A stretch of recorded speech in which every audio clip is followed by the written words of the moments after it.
বন্ধুরা নমস্কার। আজ আমি সম্পূর্ণ একটা নিরামিষ রেসিপি করব, বেগুন দম।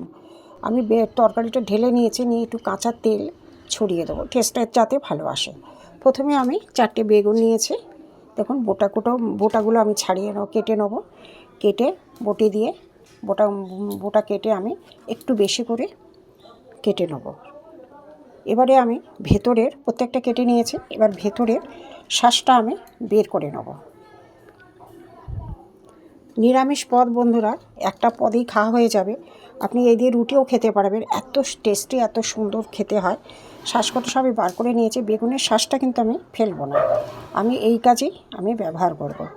এবারে আমি একটা শিলে সর্ষে পোস্ত, দুরকম সর্ষে পোস্ত, একটু নুন আমি বেটে নিয়েছি। নুনটা দিয়েছি কেন, যাতে তেতো না হয় সর্ষেটা।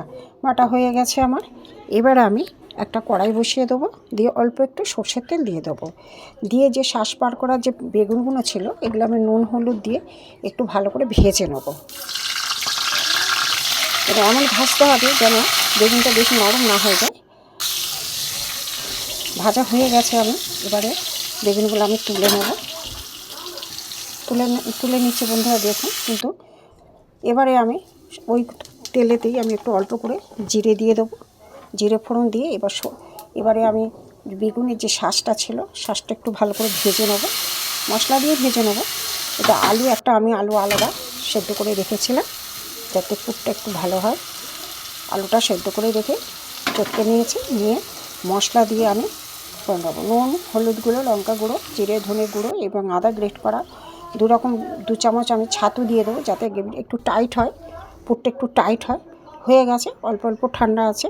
যে বেগুন আমি ভেজে রেখেছিলাম, দিয়ে আস্তে আস্তে ওতে পুরটা ভরে নেবো। দেখুন, পুর ভরা আমার হয়ে গেছে সবকটাই। দেখুন, সবকটা পুর ভরা হয়ে গেছে। এবার আমি কড়া বসিয়ে দেবো। কড়া বসিয়ে দিয়ে সর্ষের তেল দিয়ে দেবো।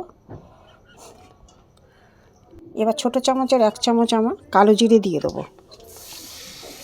দিয়ে আমি সর্ষে পোস্ত, 2 রকম সর্ষে পোস্ত বাটা আমি দিয়ে দেবো। এখানে মশলা দেবো, হলুদ গুঁড়ো, লঙ্কা গুঁড়ো, জিরে গুঁড়ো, একটু অল্প করে চিনি দিয়ে দেবো। গ্রেভিটা ফুটে উঠলে এবারে আমি যে বেগুনের পুর ভরেছিলাম ওগুলো দিয়ে দেবো। আমার তৈরি নিরামিষ বেগুন দম। খেয়ে দেখবেন বন্ধুরা।